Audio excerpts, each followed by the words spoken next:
제2절 중생과 축복의 기원 1. 이스라엘 민족을 통한 혈통전환. 역사는 싸움으로부터 시작됩니다. 아담 가정에서는 아벨과 가인이 싸웠습니다. 그런데 가인을 아우의 입장에 세워야 합니다. 형님이 어떻게 아우 입장이 되느냐 하겠지만 그렇게 하지 않으면 사탄을 끌어낼 수 없기 때문입니다. 이 싸움은 태어나면서부터 형제지간의 싸움이었습니다.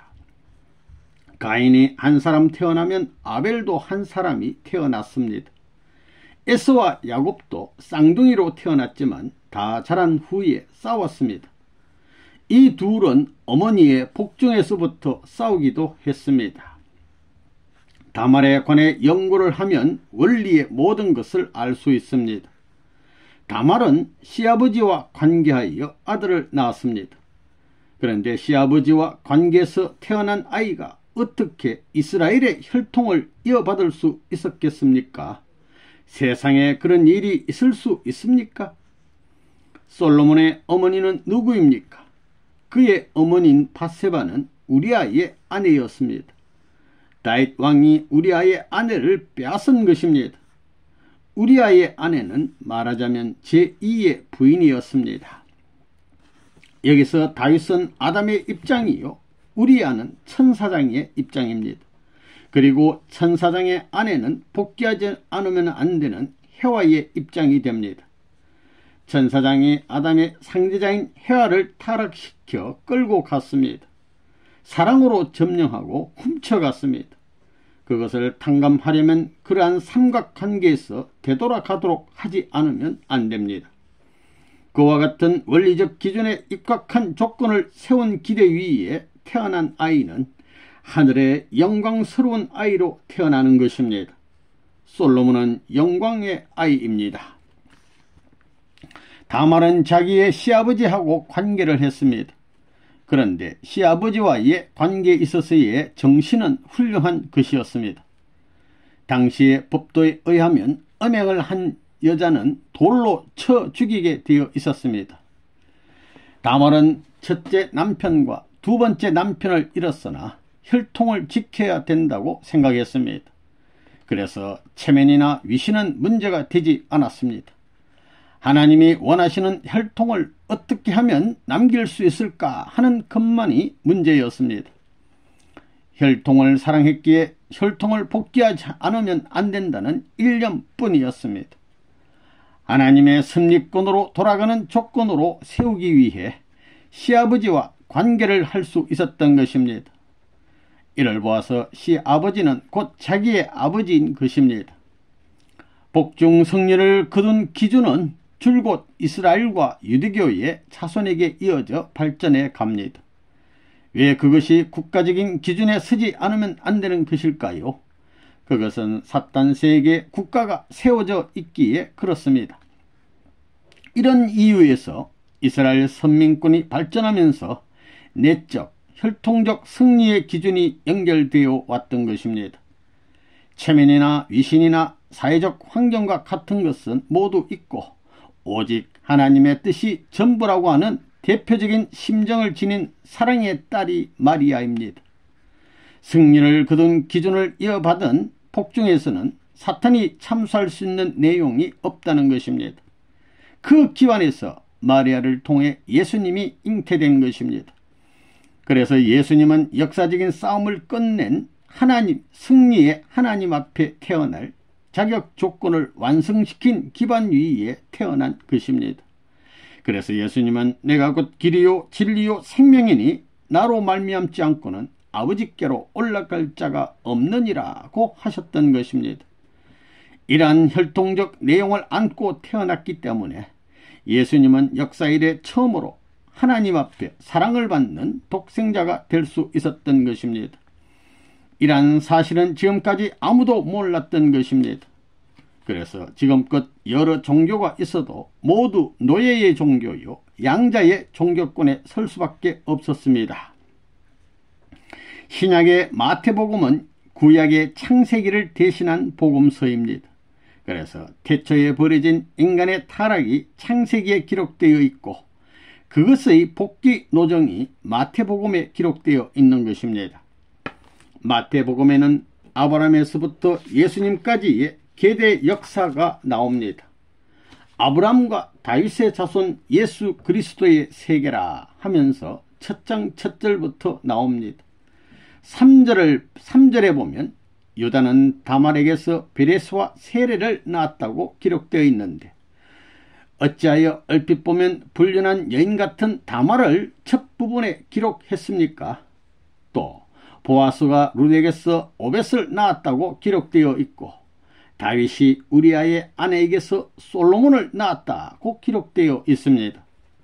그 다음 16절에 마리아에게서 그리스도라 칭하는 예수가 나시니라고 되어 있습니다.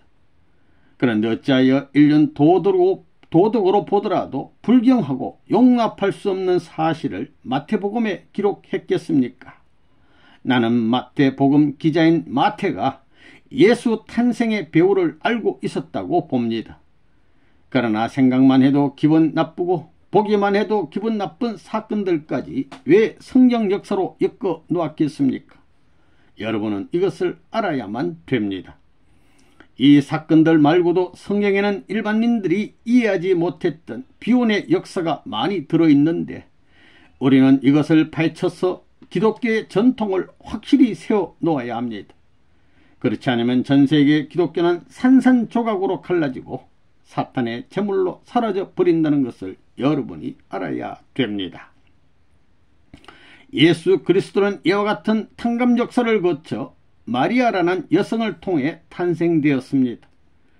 마리아는 역사적인 한을 풀 수 있는 국가적 중심 여성으로서 부름받아 하나님의 뜻을 위해 생사를 개치 않았던 믿음으로 예수 그리스도를 잉태할 수 있다는 것을 알아야 됩니다. 그리하여 4000년의 유대민족사, 유대교 역사를 거쳐서 하나님이 무엇을 찾으셨던가 하면 타락하기 전에 혈통, 더럽혀지지 않은 아들, 즉 아담을 복귀한 것입니다. 그래서 고린도전서 15장 45절에 예수님을 후아담이라고 한 것입니다. 이 후아담이란 하나님의 구원승리 역사는 복귀승리 역사이고 재창조 역사이기 때문에 하나님께서 4000년 동안 수고하시면서 인간들이 이해하지 못하는 복귀의 길을 개척해 나와가지고 비로소 하나님의 사랑을 받을 수 있는 아들의 자리를 복귀한 독생자 예수란 말입니다. 이 예수와 성신을 통한 중생 역사, 예수 그리스도는 하나님께서 4000년 동안 찾으셨던 한 존재로서 땅 위에 보내졌습니다. 그러한 예수는 만민 앞에 선의 초상으로서 사망 가운데 들어간 우리 인간들을 중생시키기 위하여 참 부모의 입장에 서서 수고의 역사를 거듭하고 있습니다. 예수는 에덴 동산에 있어서 타락하지 않은 아담과 같은데 예수 혼자서 하나님의 이상이 실현되겠습니까? 그래서 신부를 찾아야 된다는 것입니다.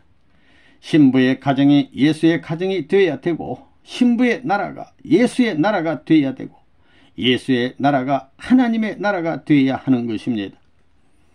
예수는 하나님의 아들로서 혼자 왔다는 것입니다. 그러니 신부의 나라인 유대 나라가 예수의 나라가 되어야 되고 그 나라 교회가 예수의 교회가 되어야 되는 것입니다. 그래가지고 로마를 지배할 수 있어야 합니다. 그런데 죽었으니 어떻게 되느냐 이겁니다. 땅 위에 부모의 기준이 있을 수 없다는 것입니다. 아버지 어머니가 있으면 사랑의 조건을 걸고 다시 태어났다는 조건을 세울 수 있었는데 아버지 어머니가 땅에 없으니 부모의 사랑으로 다시 태어났다는 조건을 세울 길이 없어졌다는 것입니다. 그래서 예수님이 죽고 난 40일 이후에 성령이 이 땅 위에 임하는 것입니다. 그 성령이 무엇이겠습니까? 어머니 신입니다. 아담 헤아가 타락한 이후 처음으로 이상적 실체 아담형으로서 예수가 태어났지만 이상적 실체 해와형 기준이 없기 때문에 이상적 어머니형 기준을 형태없는 영으로 보낸 것입니다. 그래서 성령을 받았다는 것은 무엇이냐 하면 어머니 성령의 복중에 다시 들어가는 것을 말하는 것입니다. 다시 태어나는 데는 어머니 신인 성령만 가지고는 안 됩니다. 성신만 가지고는 안 됩니다. 성신을 받음으로 말미암아 자기가 어머니의 분신이 돼가지고 또 어머니 신인 성신은 예수님 앞에 신부 신이니까 신랑된 예수를 사모해가지고 완전히 하나 될 수 있는 기준에 들어가야 영적으로 다시 태어날 수 있다는 것입니다. 그래야 내가 영적으로 구원받을 수 있다는 것입니다. 그렇기 때문에 여러분이 예수를 신랑같이 생각하고 성신을 어머니같이 생각하는 그 이상의 자리에 나가지 않고는 부활될 수 있는 길이 없다는 이론이 여기서 성립되는 것입니다. 예수님이 돌아가신 후 오순절에 다락방에서 120명의 성도들이 모여 기도할 때 성신이 강림했는데 이 성신이 누구냐 하면 어머니 신입니다. 예수님을 아버지라 한다면 성신은 어머니 신인 것입니다. 남편을 가장 잘 아는 사람은 그 남편의 부인이요, 남편과 완전히 통할 수 있는 사람은 부인밖에 없습니다. 그러면 구체적으로 성신은 어떤 분인가? 헤아가 만일 완성했다면 실체의 어머니가 되었을 것인데 타락함으로 말미암아 헤아의 영성이 하나님의 거둠을 받았습니다. 그래서 그 영성은 예수님이 땅 위에서 신부를 맞이하면 그 신부에게 재림하여 실체의 형상을 쓰려고 했었는데 예수님의 신부의 기반이 없어짐으로써 그 영성은 재림하지 못했고 예수님은 실제 부모의 자리에 나가지 못했습니다. 그래서 할 수 없이 예수님은 성신과 더불어 영적 부모의 자리에라도 나가야 했던 것입니다. 그렇지 않으면 뜻을 이끌어갈 수 있는 기반도 남길 수 없었다는 것입니다. 그래서 오늘날 기독교를 믿는 사람들은 성신을 받아야 된다고 말하고 있습니다. 그런데 왜 성신을 받아야 합니까? 해와 여자, 즉 부인이 죄를 지었기 때문에 여자가 해산의 수고를 해야 합니다. 그래서 성신이 역사하고 계신 것입니다. 또 구원을 받으려면 예수님의 사랑과 함께 성신의 사랑을 받아야 하기 때문에 기독교인들은 성신을 받아야 한다고 말하는 것입니다. 성신은 완성한 여성신입니다. 성신의 역할이란 아담 속으로 되돌아가는 일을 도와주는 것입니다. 그래서 크리스찬은 모두 예수님의 몸속에 있는 자녀의 씨와 같은 입장으로 돌아가야 합니다. 이와 같은 신앙을 하는 크리스찬이 과연 얼마나 됩니까? 꿈에라도 그렇게 생각하는 사람이 있습니까? 다만 예수님을 무조건 믿고 천국에 가겠다는 사람들 뿐입니다. 그러나 입으로만 믿는다고 해서 천국에 간다고 생각한다면 큰 오산입니다. 예수님의 고륙 속으로 들어가야 완전한 복귀를 할 수 있습니다. 이러한 섭리를 펼쳐야 하는 하나님의 역할이 어떨까 생각해 보십시오. 이런 과정에는 수많은 사탄이 진을 치고 있음을 알아야 합니다. 그 사탄꾼을 뚫고 들어가는 데는 수많은 희생이 따르게 됩니다. 희생을 감수하지 않고는 예수님의 고륙 깊은 곳까지 들어가지 못합니다. 이렇게 예수님 속으로 들어가 하나님의 사랑에 접해야 합니다. 그리고 참 부모의 혈육에 접할 수 있는 내적 인연을 세웠다는 조건을 충족시켜야 합니다. 거기서부터 예수님과 성령이 서로 그리워하는 사랑의 길을 더듬어 가야 거듭 태어나는 것입니다. 또한 여자가 남자를 사모하며 남자가 여자를 그리워하듯 일치된 사랑의 경지를 통과해야 거듭납니다. 성신은 감동의 역할을 합니다. 성신의 감동을 받으면 예수님이 몹시 그리워집니다. 예수님은 신랑이요 성신은 신부입니다. 기독교의 부활 원리는 바로 두 실체가 하나가 되었을 때 새롭게 되는 것입니다. 기독교에서는 성부는 하나님, 성자는 예수라고 합니다. 그러면 성신은 무엇입니까? 성신은 어머니 신입니다. 어머니 신이기 때문에 어머니 신인 성신을 받지 않으면 중생할 수 없습니다. 어머니 신인 성신이 나 주어야 하는 것입니다. 이 성신은 예수님을 그리워하는 것입니다. 얼마나 그리운지 눈알이 튀어나오도록 보고 싶다는 것입니다. 여러분은 그런 체험을 못했을 것입니다. 어머니 신인 성신이 신랑된 남편의 신을 사모하는 마음이 사람의 몸에 나타나야 합니다. 그런 마음을 가지고 다시 태어나야 합니다. 부모의 사랑을 통하지 않고는 사람이 태어나는 법이 없습니다. 이것이 진리입니다. 예수는 아버지, 성신은 어머니, 즉 예수는 신랑이요 성신은 신부입니다. 여러분의 마음에 성신이 임하여 성신이 신랑된 예수를 사모하는 힘과 여러분의 마음이 일치될 때 불을 받는 것입니다. 디딤이 치는 것입니다. 그러므로 말미암아 영적 부모의 사랑의 인연을 통해서 새로운 생명이 주입되는 것입니다. 이것이 바로 기독교에서 말하는 중생이라는 것입니다. 예수와 성신이 지금까지 해온 사명은 해산하는 사명입니다. 해와 속에 있는 본연의 어머니 성품의 존재가 해와와 상대적 기준이 안 됨으로써 하나님께서 거두었던 것을 예수 시대의 주체앞에 대상으로 보내심을 입으신 것입니다. 그런데 체가 없습니다. 예수는 체가 있지만 성신은 체가 없습니다. 그렇지만 어머니의 사명을 하여 우리 인간의 마음에 들어가 감동을 주어 죄를 씻는 역사를 하게 되면 어머니가 아기를 키우는 것 같이 아버지의, 즉 예수님의 보호를 받아 다시 태어났다는 조건이 되고 중생이 되는 것입니다. 기독교에서는 말하기를 예수와 성신을 통하지 않고는 구원받지 못한다고 합니다. 예수는 영적인 아버지를 말하는 것이며 성신은 영적인 어머니입니다. 영적인 부모와 하나 되는 자리에서 아들의 인연으로 서게 될 때 영적 부활이라는 영적인 아마 부모의 관문을 통하는 접붙이는 과정을 거쳐 부활권이 벌어진다는 것이 기독교의 중생의 원리입니다.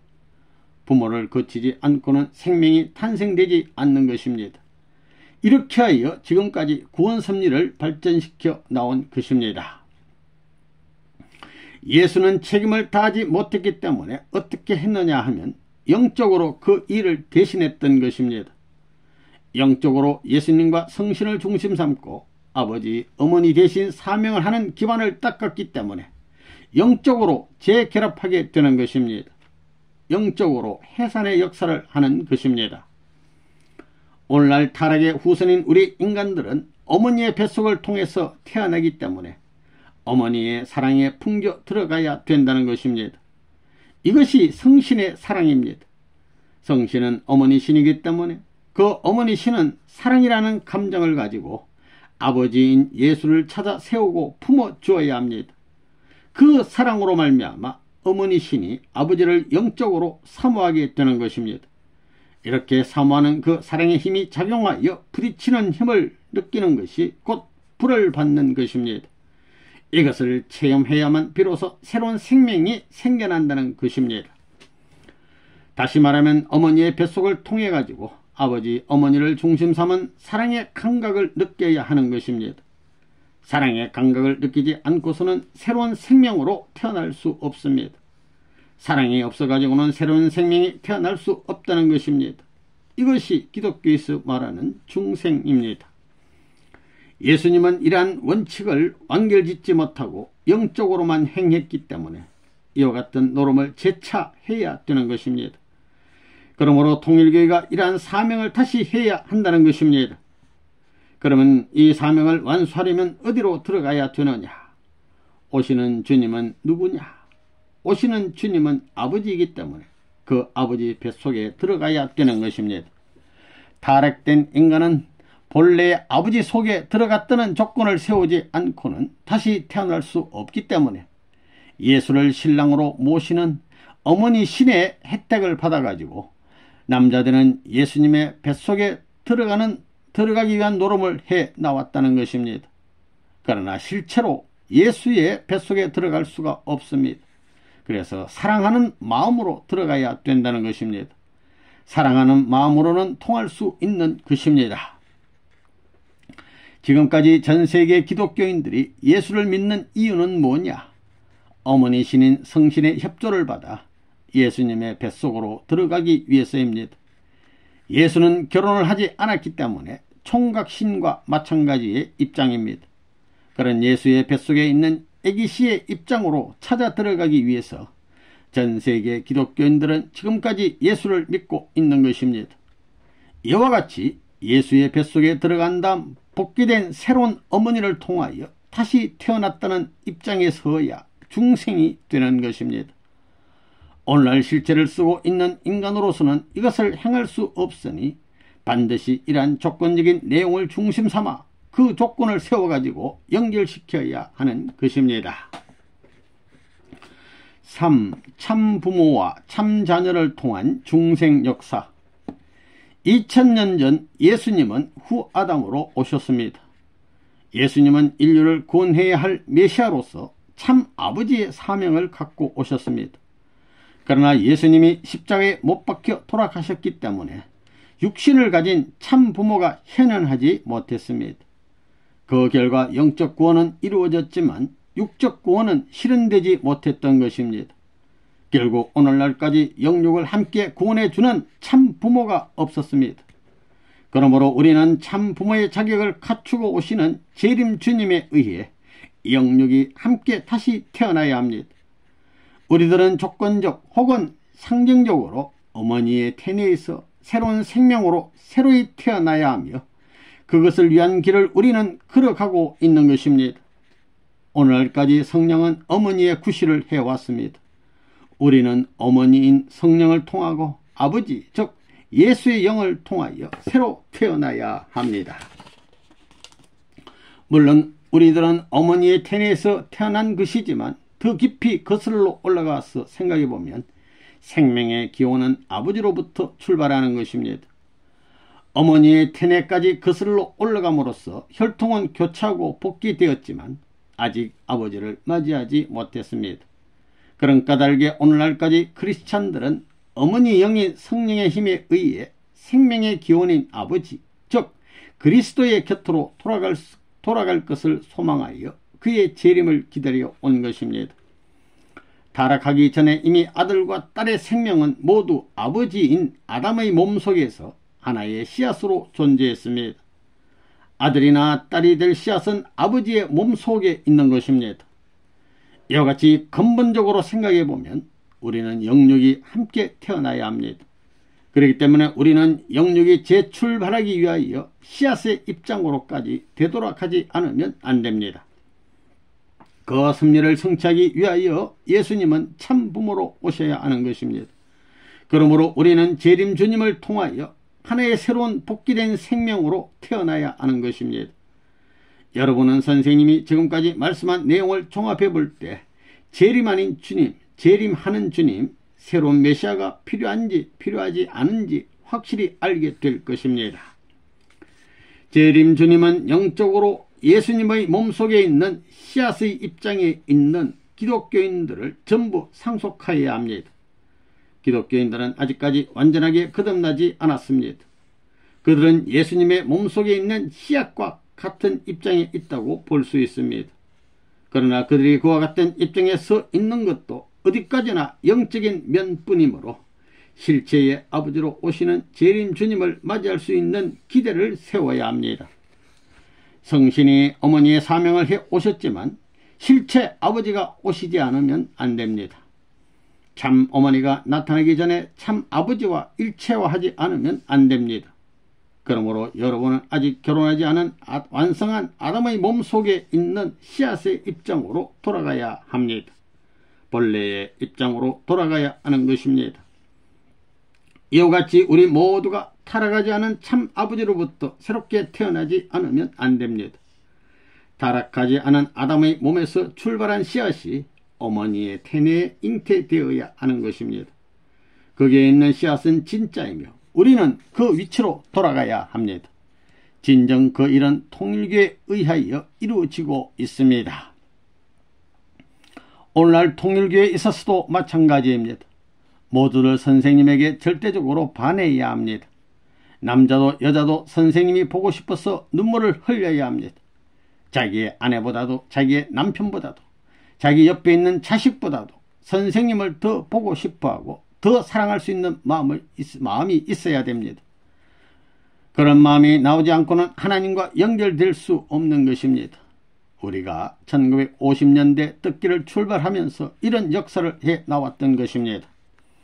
그때는 통일교회 식구들이 어머니가 없을 때인데도 선생님만을 중심 삼고, 선생님이 슬퍼하면 자기도 슬퍼하고, 선생님이 기뻐하면 자기도 기뻐하면서 선생님과 같이 동감할 수 있는 심정적 일체의 자리에 들어갔던 것입니다. 그러면 그 원인이 어디에 있느냐? 그것은 아버지 뱃속에 들어있는 애기 씨와 같은 자리에 들어가기 위해서입니다. 그렇기 때문에 아버지가 슬퍼하면 자식도 슬퍼해야 되고, 아버지가 기뻐하면 자식도 기뻐해야 된다는 것입니다. 그러한 입장에서 심정적 일치점을 갖추지 않으면 아버지 뱃속으로 돌아갈 길이 없다는 것입니다. 그렇기 때문에 심정적 체율이 문제라는 것입니다. 그러나 아버지의 뱃속에 있는 애기 씨만 되어 가지고는 안 되므로 여기에서 어머니의 복종을 필요로 하는 것입니다. 즉 어머니의 뱃속을 통하여 다시 태어나야 된다는 것입니다. 그래서 선생님이 1960년 4월 11일에 성원식을 함으로 말미암아 참 어머니가 세워졌습니다. 이로 인하여 여러분들이 아버지 뱃속에 있을 때 느꼈던 사랑의 은혜를 느껴가지고 어머니를 사랑하고 모실 수 있음으로 말미암아 재차 어머니와 인연을 맺었기 때문에 비로소 그 어머니의 사랑의 인연과 연결시켜가지고 출생할 수 있는 것입니다. 이렇게 출생하는 여러분은 달라져야 합니다. 통일교회 교인들은 자기 어머니 아버지를 놔두고 왜 밤낮 선생님을 따라다니는 거예요? 여러분들이 선생님의 뼛속에 있었을 애기씨와 같은 심정적 인연을 갖추지 않으면 조건적으로 다시 태어날 수 있는 길이 없기 때문입니다. 어머니와 선생님을 똑같이 사랑해가지고 태어났다는 조건을 세워야 됩니다. 잠부모를 모시지 않고는 다시 태어났다는 조건을 세울 수 없는 것입니다. 여러분들은 그런 과정을 거쳤습니까? 이런 말 처음 듣지요. 꿈에라도 이런 내용이 있다는 것을 생각했습니까? 선생님은 이러한 내용을 알고 이 뜻을 위해 살아 나온 사람입니다. 여러분들이 참 부모의 아들딸이 되기 위하여는 탕감법을 통하여 부모의 뼈골을 통하여서 나왔다는 원리적인 조건을 세워야 합니다. 그래야 아들딸의 자리에 나올 수 있는 것입니다. 이런 조건을 세우는 기간이 1960년도를 중심으로 1961년, 1962년도에 3년간에 걸친 40일 전도 기간이었습니다. 이 기간에는 보리밥을 먹었습니다. 그렇지요? 왜 보리밥을 먹어야 되었느냐 하면 그 3년 동안이 탕감 기간이었기 때문입니다.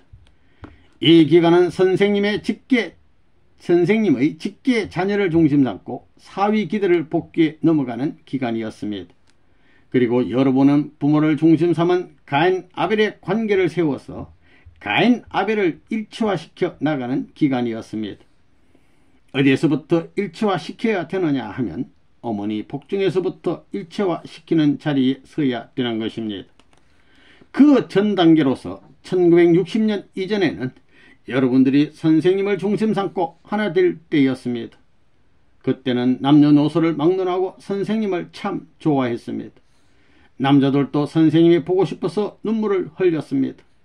세상에서는 남자가 여자 보고 싶어서 눈물 흘리는 경우는 있겠지만 남자가 남자 보고 싶어서 눈물 흘리는 경우는 없습니다. 남자끼리 그리워서 눈물 흘리는 사람은 없다는 것입니다. 그런 말 들어봤어요? 절대로 그런 일이 없다는 것입니다. 그것도 사랑을 중심 삼고 보고 싶어서 눈물 흘리는 사람은 없습니다. 그렇지만 통일교 안에서는 그런 일이 벌어졌습니다.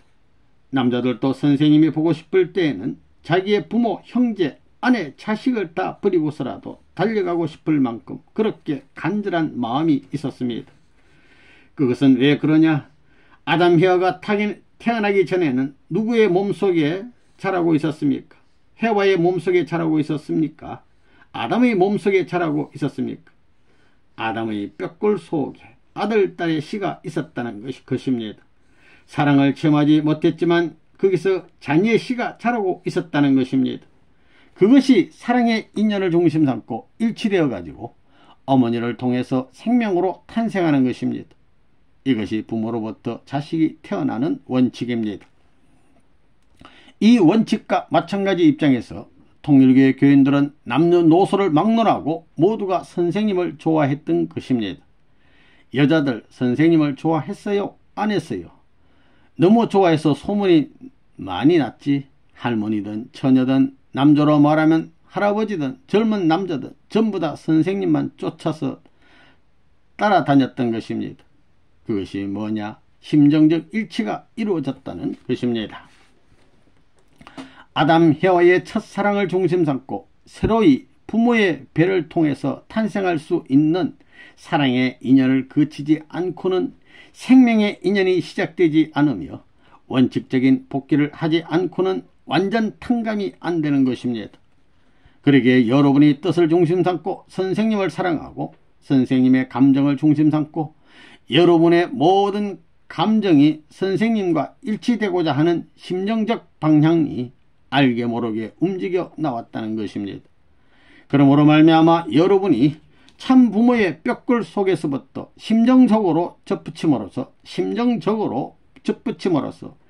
참 어머님의 복종을 통해서 본연의 아담 헤어의 입장에서 태어났다는 조건을 세우는 것입니다. 그러지 않고는 복귀가 안 되는 것입니다. 알겠어요? 그러니 여러분은 어머니를 중심 삼고 복귀되어 나가야 합니다. 선생님의 아들딸이 어머니의 복중에 있을 때에 그 아기를 중심 삼고 여러분은 가인 아벨을 복귀하는 것입니다. 이것을 여러분들이 똑똑히 알아야 되겠습니다. 물론 이미 육신을 가지고 태어나서 성장하여 버린 우리는 글자 그대로 완성한 아담의 몸 속에 있는 씨앗의 입장으로 돌아갈 수는 없습니다. 그러므로 우리는 참 부모와 그 부모로부터 태어난 참 자녀와 일체화함으로써 다시 태어나기 위한 조건을 세워 나가는 것입니다. 가인이 아벨에게 완전히 굴복함으로써 두 사람이 모두 복귀된다는 원리가 있으므로 이 원리에 의해 가인의 입장에 있는 사람은 아벨의 입장에 있는 참 부모와 참 자녀와 일체화하지 않으면 안 됩니다. 그렇게 함으로써 우리는 복귀된 자녀로서의 혜택을 받을 수가 있는 것입니다. 참부모를 통하여 참자녀로 태어나게 될 때 참부모의 성체와 같은 조건물을 나눠 받는 입장을 취해야 합니다. 이와 같이 하여 우리는 참자녀의 입장에 참여하는 길을 통과하게 됩니다. 여러분은 누구를 통하여 참자녀와 일체화하고 새로이 태어난 자녀로서 조건을 세우게 됩니까? 아버지만으로는 충분하지 않습니다. 참 자녀를 통하지 않으면 안 되는 것입니다. 아무리 아버지가 중요하다 하더라도 아버지뿐만이 아니라 부모와 그 자녀를 통하지 않으면 안 되는 것입니다. 참 부모는 참 아들과 참 딸을 갖게 됩니다. 그러면 여성들은 누구와 하나 되어야 하겠습니까? 여성들은 모두 참 부모와 그 따님들과 하나가 되어야 합니다. 남성들은 참 부모와 그 아드님들과 하나 되어야 합니다. 여자가 먼저 타락했으므로 여자의 복귀가 먼저 이루어진 후 남자의 복귀가 이루어지게 됩니다. 그러면 그 최초에 복귀된 여자의 입장에 서는 것은 누구일까요? 그것은 참부모로부터 태어나게 되는 최초의 딸인 것입니다. 참부모는 최초로 딸을 낳고 그 다음 두 번째는 아들을 낳아야 합니다. 이와 같은 내용은 지극히 원리적인 것입니다. 이에 대하여는 매우 간단히 설명했지만 이러한 설명의 배후에는 대단히 길고 복잡한 내용이 있음을 알아야 합니다. 이런 죄 없는 참 자녀의 탄생에 의해 역사상 처음으로 천적 사위 기대가 복귀된 것입니다. 사탄 세계는 이 기대에 대하여 아무것도 참수할 수 없습니다. 선진국가가 복귀되지 않았기 때문에 선민국가가 복귀되지 않았기 때문에 천적 사위 기대라는 이 한 점에서 출발하여 가정, 종족, 민족, 나아가 국가적 기준으로 확대되어야 합니다. 그 중심 힘이 핵이 되는 것은 사위 기대로서 복귀된 천적 가정인 것이며 그 가정을 통해 세워지는 국가야말로 가장 강한 무적의 국가로서 그야말로 새로운 이스라엘이 되는 것입니다. 그 국가는 그 밖의 모든 사탄 주권으로부터 승리하여 외적 세계의 중심이 될 것입니다. 여러분은 어머니 뱃속에 들어갈 수 없기 때문에 어떻게 해야 되느냐 하면 선생님의 아기들과 하나 되어야 합니다. 여러분은 3년 동안 복중의 아기의 입장에 서야 합니다. 그렇기 때문에 선생님이 여러분에게 3년간의 표를 첫째, 생애 중 최대 실적을 남기는 해를 만들어라. 둘째, 하나님의 대신자가 되어라. 셋째, 보여주고 자랑하라고 정해 주었던 것입니다. 여기서 보여주고 자랑하라는 것은 사위길의 복귀를 말하는 것입니다. 이래하여 오늘날 여러분은 이 3단계를 중심 삼고 복중에 있는 아기와 더불어 같이 먹고 같이 사는 것과 같은 조건을 세워 나오는 것입니다. 어머니도 3년 동안은 여러분이 보리밥을 먹을 때 같이 보리밥을 먹고 여러분이 나가 활동할 때 같은 조건의 활동을 했습니다. 예진 아기와 효진 아기는 어머니가 보리밥을 먹고 나왔습니다. 다시 말해서 어머니도 여러분과 똑같은 심정으로 생활했다는 것입니다. 이제 여러분은 복중에서 태어난 가인적 존재로서 어머니를 사랑함과 동시에 아기들을 사랑하는 입장에 서야 합니다. 그래야 그들과 일치화됨으로 말미암아 쌍태와 같은 반열에 동참했다는 심정적 조건을 세워가지고 그들을 중심 삼고 모시는 입장에 서야 합니다. 그래야만 복중에서 2시의 반발을 방지할 수 있는 것입니다. 다시 말하면 반발된 타락의 기원을 방지할 수 있는 것이며 여기에서 복귀가 되는 것입니다. 무슨 말인지 알겠어요? 예. 여러분이 모르는 가운데 이런 역사를 다 해 나왔습니다. 여러분은 예진 아기와 효진 아기가 태어날 때 국밥을 먹었습니다. 어머니가 국밥을 먹었기 때문에 아기도 같이 먹는 것입니다. 그러므로 여러분이 상대적으로 국밥을 먹었다는 것입니다. 이런 심정적 일체의 내용을 탕감할 수 있는 절대적 조건이 되었다는 것을 알아야 됩니다. 이와 같이 복귀 역사는 비약적으로 되는 것이 아니라 순차적으로 물샐 틈 없는 절차를 거쳐가지고 오늘날 역사시대에 있는 여러분과 관계를 맺기 위해 모든 내적 기원을 세워온 것입니다. 이러한 내용은 모두 그냥 된 것이 아닙니다. 이렇게 수고한 역사 노정이 현실권 내에 있는 이 길을 찾아오기까지 6천년이 걸렸던 것입니다. 또한 역사적으로 수많은 선지 선열들이 희생되는 대가를 치러가면서 천지의 그 무엇과도 바꿀 수 없는 가치를 지닌 탕감노정을 거쳐왔다는 것입니다.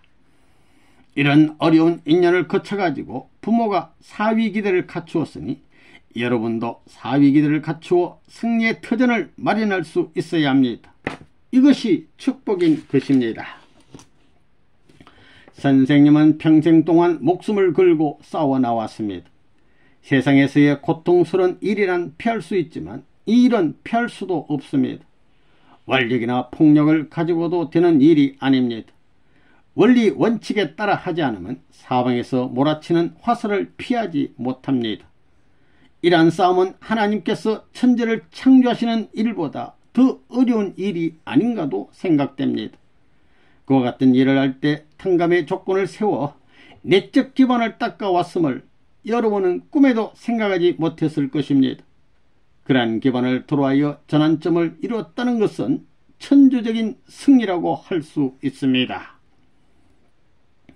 이렇게 참 부모가 출현하기도 힘들고 참 아들, 딸이 태어나기가 힘든 줄은 그 누구도 몰랐다는 것입니다.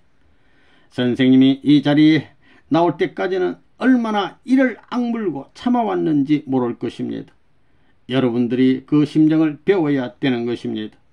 그 사랑의 심정을 이어받지 못하면 선생님이 가는 곳, 하나님이 거하시는 곳을 갈 수 없다는 것입니다.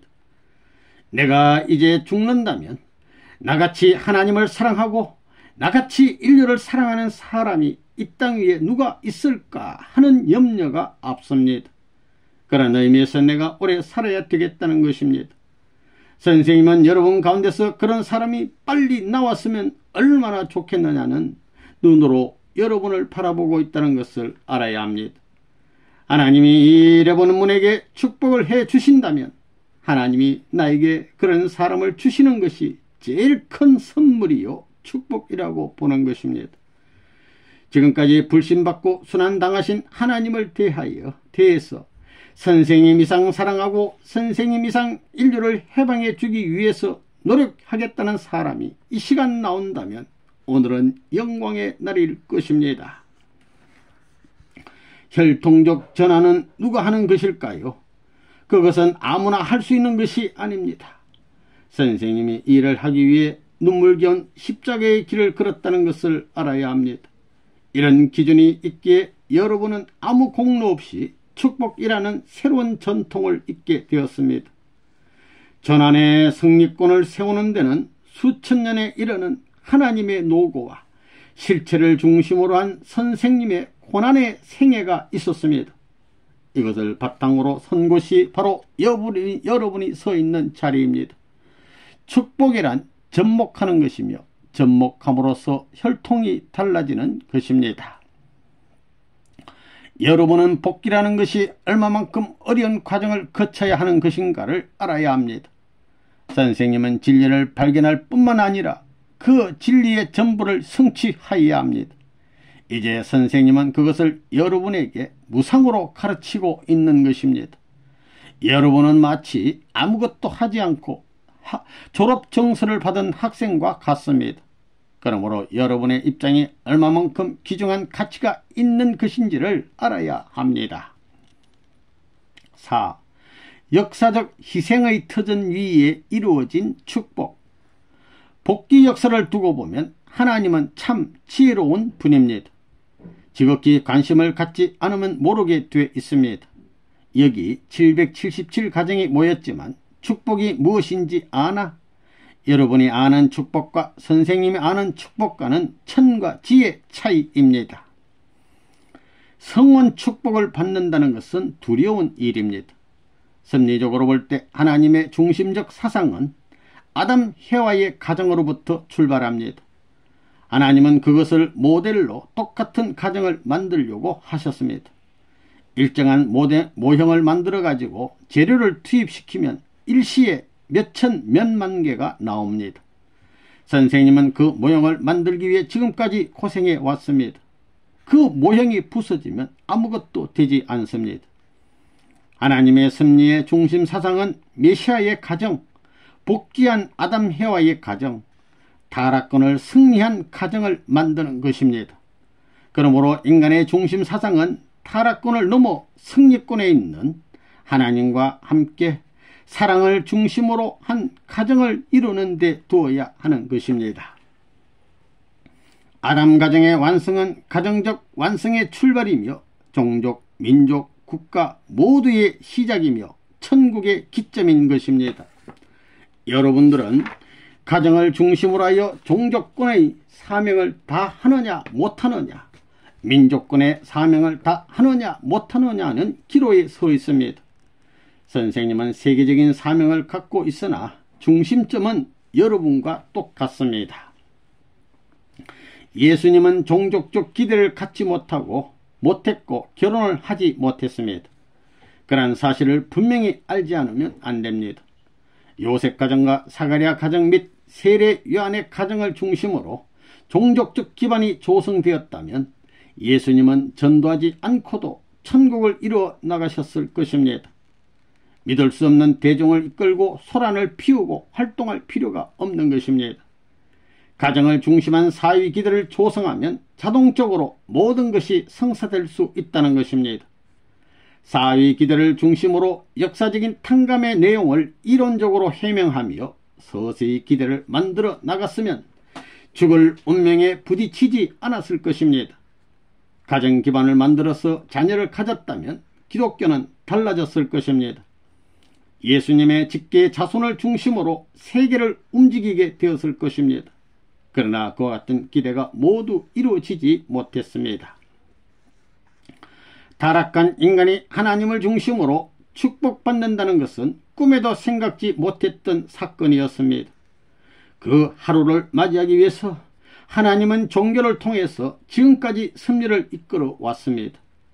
하나님은 이스라엘 백성을 선민으로 택해서 메시아 사상을 가르쳤습니다. 이스라엘 민족을 통해서 국가적 기준의 승리권을 회복하려고 했는데 그들의 무지와 불신으로 말미암아 좌절돼 버리고 말았습니다. 그래서 기독교가 제2 이스라엘의 입장에 섰습니다.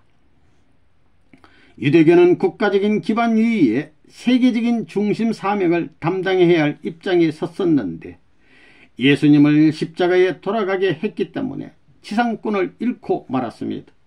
그래서 기독교가 2000년간 영적 천국을 향해서 피를 흘리며 개척해 왔습니다. 이스라엘은 외적으로 피를 흘리고 기독교는 내적으로 피를 흘리며 나왔습니다. 이제 재림의 때를 맞아 영적 기반을 육적 기반에 접붙여야 할 때가 되었습니다. 기독교가 재림 주님을 영접해야 할 때가 된 것입니다. 통일교는 그와 같은 중심적 섭리의 뜻을 개성하여 출발한 교회입니다. 축복으로 말미암아 종적인 역사를 행적으로 탕감할 수 있는 기점을 가질 수 있게 되었습니다. 하나님은 타락한 인간이 축복을 받는 그 순간을 맞이하기 위해서 오랜 역사를 통하여 끊임없이 희생적인 길을 걸어 오셨습니다. 그동안 개인은 물론 가정, 종족, 민족, 국가에 수천 수백만이 희생되었습니다. 그런데도 하나님을 중심한 축복의 단계까지는 맞이할 수가 없었습니다. 통일교회가 이런 목표를 들고 나와 일본, 미국은 물론 세계적으로 축복의 기반을 이룩하게 되었다는 것은 역사적인 사실이 아닐 수 없습니다. 여러분들은 축복을 받기 전에 여러분 자신이 이와 같은 역사적인 수고의 터전 위에 있다는 것을 생각하지 않으면 안 됩니다. 하나님의 섭리가 지금까지 계속해서 수천 년의 희생의 역사를 거쳐온 것도 결국 여러분을 구원하기 위함이었습니다. 수많은 예언자와 선지자들이 제물이 되고 많은 종교가 희생의 길을 걸어온 것도 여러분 한 사람 한 사람을 승리자로 내세우기 위한 하나님의 사랑 가운데 되어진 것입니다. 통일교의 역사도 똑같습니다. 선생님이 이와 같이 고생한 것은 선생님 자신의 길을 개척함과 동시에 만민에게 똑같은 축복의 길을 부여하기 위함이었습니다. 결국 나 자신을 위하여 하나님이 그토록 수고해 오셨다는 것을 알고 무한히 감사드려야 하겠습니다. 여러분은 생애를 다 바쳐도 하나님 앞에 완전히 보답할 수 없다는 것을 알아야 합니다. 일생을 바쳐도 하나님을 기쁘게 드릴 수 없다는 것입니다. 그러나 모든 것을 바쳤을 때 하나님은 승리자로 영원한 세계와 승리권의 세계, 즉 영광의 세계에서 여러분을 맞이해 주실 것입니다. 그러므로 여러분들은 역사를 짊어진 자기라는 것과 현재를 짊어지고 있는 자기라는 것을 깨달아야 합니다. 현재 세계 40억의 생명이 여러분 자신에 의해서 구원받지 않으면 안 된다는 전체 생명과 직결되어 있는 여러분임을 알아야 합니다. 그와 같은 가치적인 존재가 되도록 하나님이 희생을 치르셨고 각 종교가 노력을 해왔습니다. 역사적으로 희생을 치르더라도 그 가치적인 존재를 맞이하는 경우는 모두가 달라질 수 있습니다. 여러분은 이와 같은 중심적 사명을 갖고 있다는 사실을 분명히 알아야 하겠습니다. 선생님은 가정을 찾기 위하여 40년을 수고했습니다. 하나님은 6000년 동안 수고하셨습니다. 축복의 날을 세우시기 위하여 수많은 희생을 한 것입니다. 예수님과 성신이 찾은 것도 바로 그것이었습니다. 여러분들이 타락한 후손의 가정에 태어나서 축복 가정을 이루었다는 것은 이제까지 역사상에 없었던 최초의 존귀한 사건이 아닐 수 없습니다. 복귀의 내용을 이론적으로 명확하게 밝혀서 이러한 축복을 한 예는 이제까지 없었습니다. 이 시대에 들어와서 지상에서 처음으로 축복을 하게 되는 것은 불가사의한 시대에 돌입했기 때문입니다. 타락은 뭐냐면 사탄을 중심 삼고 결혼한 것이지만 오늘날 통일교에서 하나님과 부모님을 모시고 여러분이 결혼식을 할 수 있다는 것은 놀라운 사실이라는 것입니다. 떨어져 나온 입장과는 반대로 전부 다 맞춰가지고 나오는 것입니다. 여기에 조그만 틈만 있어도 사탄이 침범하는 것입니다. 이런 것을 내부는 알아가지고 빈틈없이 짜가지고 나오기 때문에 사탄 세계가 무너진다는 것입니다. 오늘 여러분이 서 있는 이 자리는 어떠한 자리인가? 6천년 역사에 수많은 선지 선열들이 플러스되어 있고 하나님이 플러스되어 있고 그 다음에는 선생님 일대가 플러스되어 있습니다. 선생님을 이 자리에 나오게 하기 위해 하나님은 선생님 조상으로부터 3대를 거쳐 준비해 나온 것입니다. 이것은 지금까지 통일교의 그 누구도 모르는 내용입니다. 이번에 수련생에게 처음으로 하는 얘기입니다. 때가 되었기 때문에 말하는 것입니다. 이러한 역사를 거쳐야 되는 것입니다. 그러지 않고는 당간복 역사에 위반되는 것입니다. 딱 들어맞아야 됩니다. 안팎으로 들어맞아야 돼요. 그렇지 않고는 하나님 앞에 구원을 받을 수 없습니다. 믿음의 기대, 실제 기대, 메시아를 위한 기대가 있다는 것을 알지요. 이제 우리는 원죄를 훌훌 벗고 올라가는 것입니다. 이것은 공식입니다. 하나님께서 이것 때문에 이 한때를 찾아오시기 위해서 6천년을 수고하셨습니다. 그리고 예수님 이후 2000년 동안 수많은 나라의 사람들이 이 길을 쫓아 나오고 있는 것입니다. 오늘 여러분들이 여기 앉아서 단시간 내에 이런 사실을 알 수 있다는 것은 놀라운 은사인 것입니다. 이렇게 열매 맺을 수 있는 승리의 한 단체가 이 아시아의 한국 땅을 중심으로 세워졌다는 사실은 놀라운 일이 아닐 수 없는 것입니다. 뜻을 중심 삼고 세계 여러 나라의 사람들이 여기 한국에 와서 결혼을 한다는 것은 놀라운 일인 것입니다. 축복이 얼마나 어려운 것이냐? 식은 간단하지만 배후 역사의 내용은 엄청나게 어려운 것이 있습니다. 이러한 역사의 과정을 거치지 않고는 안 되었습니다. 그가 웃으면 만우주가 웃을 수 있는 기준이 축복의 기준입니다. 부족한 점을 시정하고 하나님이 바라시던 부부의 의리를 이루어야 합니다. 가정에 대한 인식이 부족합니다. 남자와 여자는 하늘과 땅을 대신하여 태어났습니다. 여러분은 그것을 몰라서 그렇지 축복이 얼마나 어려우냐. 하늘이 가정 하나 찾기 위해 역사 과정에 얼마나 많은 개인이 희생되고 얼마나 많은 가정과 민족과 국가가 희생되었느냐. 이렇게 해서 찾아진 것이 축복 가정입니다.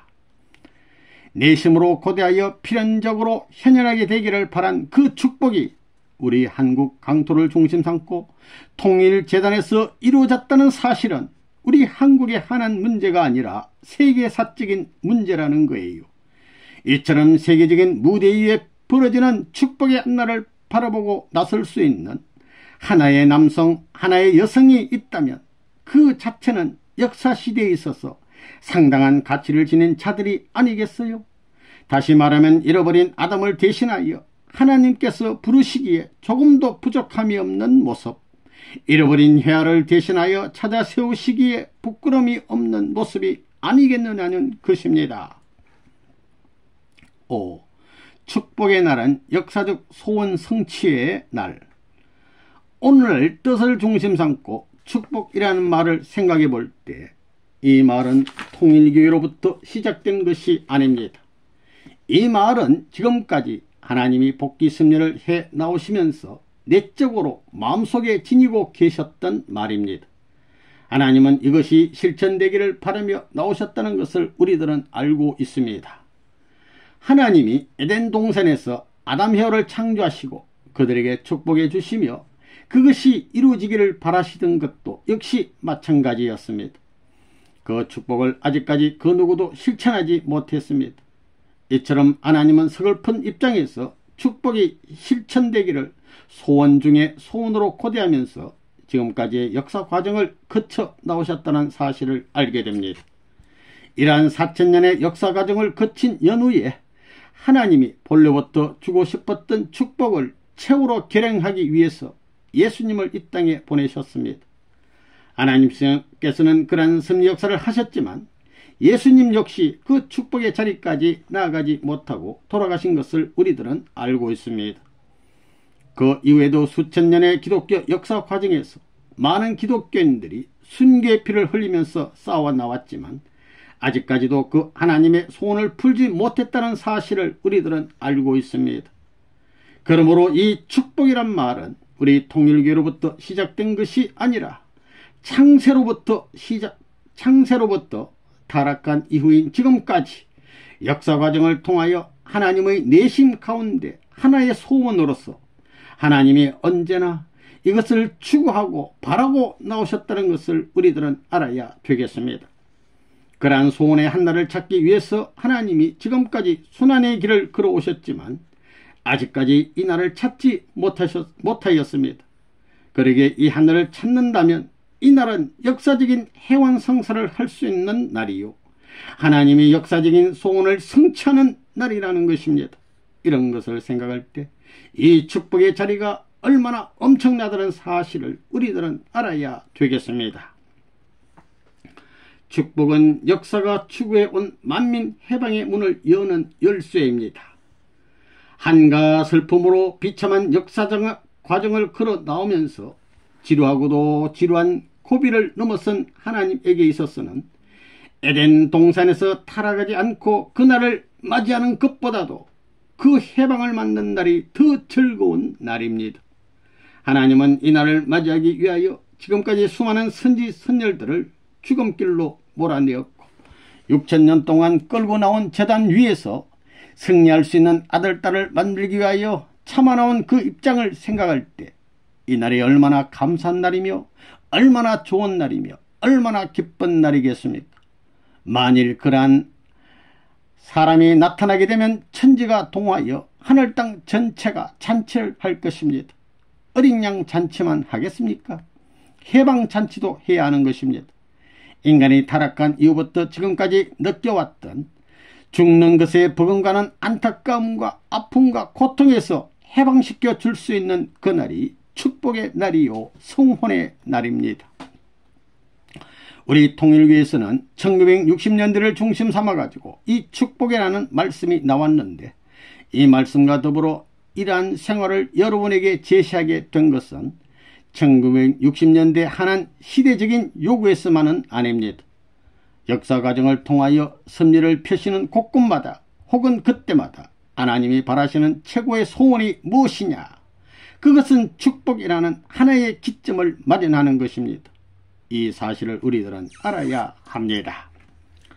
축복은 하나님의 소원이자 예수님과 성신의 소원입니다. 이 소원이 이루어져야 새 역사가 열립니다. 축복은 이 전체의 소원을 이루어드리는 것입니다. 고로 축복 과정은 이러한 소원을 이루는 주체로 설 수 있어야 합니다. 예수님은 이 소원을 이루지 못했기 때문에 재림하여 이루어야 하는 것입니다. 통일교회는 예수님이 못 이룬 소원을 책임지고 이루어드려야 합니다. 축복이 이루어지는 지금의 때는 어떤 때이겠습니까? 지금은 하나님의 소원이 이루어지는 최고의 때요, 6,000년간 수고해온 하나님의 한이 거치는 때요, 이 땅에 오시어 수고하셨던 하나님의 아들, 즉 예수님의 소원이 이루어지는 때입니다. 뿐만 아니라 그 아들의 가정을 중심 삼고 사랑이 시작되는 때요, 만물의 환희와 존귀와 영광을 받을 수 있는 때입니다. 하나님께서도 이 날이 얼마나 좋겠습니까? 죄악이 다 사라지고 광명의 태양이 솟아오른 명랑한 천지를 맞이하는 날, 모든 자연이 화동하고 모든 동물이 춤을 추는 화창한 아침, 승리의 아침을 맞이하는 날입니다. 축복의 자리는 과거로부터 지금까지 엮어온 역사 과정에서의 모든 슬픔을 청산 지을 수 있는 자리요, 지금까지 성취 못했던 하나님의 소원이 새로이 출발할 수 있는 자리요, 새로운 미래가 출발하는 계기로 삼을 수 있는 한 기점이라는 것입니다. 지금까지 인류가 고통 가운데 신음하고 있는 원인이 어디에 있느냐? 그것은 타락하여 축복의 자리에 미치지 못한 조상을 가졌기 때문입니다. 그 비운의 역사가 있었기에 아직까지도 두고두고 후손들이 신음하고 있는 거예요. 그러면 온 천하의 인류가 하늘 앞에 한결같이 소원하는 것은 무엇이냐? 그것은 축복의 한날입니다. 이것은 전무후무한 역사적인 사실입니다. 하나님이 태초에 아담 헤어를 지으실 때 먼저 만물을 지어놓고 그 만물의 중심인 아담 헤와를 영광의 실체로 지어가지고 그들이 환희에 찬 승리를 다짐할 수 있는 축복의 한날을 갖기를 바라셨습니다. 그러나 아담 헤와가 타락함으로 말미암아 그 뜻을 이루지 못하였기에 그 소원의 한날을 오늘날 우리가 우리 일대에서 완결지을 수 있도록 해야 되겠습니다. 그 승리의 영광을 더 높여서 우리 스스로가 혹은 부부가 온 천지 앞에 찬양을 드려야 된다는 거예요. 그럴 수 있는 기쁜 날을 맞기 위해 단 한 번밖에 없는 이런 엄청난 영광의 자리에 참석하는 이 일이 얼마나 복된 것인가를 우리는 알아야 되겠습니다. 그러면 이 축복을 바라보면서 예수님이 죽으셨듯이 복귀 섭리 도상에서 왔다 간 수많은 사람들 혹은 뜻을 대해 자기의 생애를 바치며 싸워나갔던 사람들의 과거를 생각해 볼 때 하나님 앞에 일편단심으로 자기의 있는 정성을 전부 다 투입해 가지고 노력했던 그 사람들의 소원이 무엇이었느냐 하면 한사코 이 축복을 이루는 것이었습니다. 영계에 가 있는 수많은 영인들도 아직까지 이 축복의 인연을 맺지 못했기 때문에 거기에서도 기필코 이 축복의 인연을 맺게 되기를 바라고 있다는 것입니다. 성경을 보면 무슨 의의 면류관, 사랑의 면류관이란 말이 있는데 그 면류관의 표상이 무엇입니까? 그것은 하나님 앞에 축복의 상대를 갖추어 가지고 하나님께서 허락하시는 나라의 백성이 되는 것입니다. 그런 특권을 하나님으로부터 부여받는 것이 면류관의 상징으로 되어 있다는 사실을 여러분이 알아야 되겠습니다. 오늘날 통일계에서 이루어진 이와 같은 사실은 평면적으로 제한된 환경의 자리에서만 미쳐지는 것이 아닙니다. 지나온 역사의 과정을 통해서, 현재를 통해서, 미래를 통해서 혹은 영계의 수많은 영인들이 필연적으로 추구하고 갈구해 나온 소망의 기점이 여기에서 이루어져 나간다는 겁니다. 이 엄청난 축복에 임한한 당사자들이 그것을 알고 있느냐 하는 문제를 두고 볼 때 여러분은 심각한 입장에서 자아를 비판하고 새로이 결심하지 않으면 안 될 것입니다. 인간 조상인 아담 헤와가 타락한 그날부터 인간은 하나님께서 축복해 주시는 한날을 고대하여 왔습니다. 가정은 본인들과 하나님의 역사적인 소원의 결실점입니다. 이것이 축복입니다.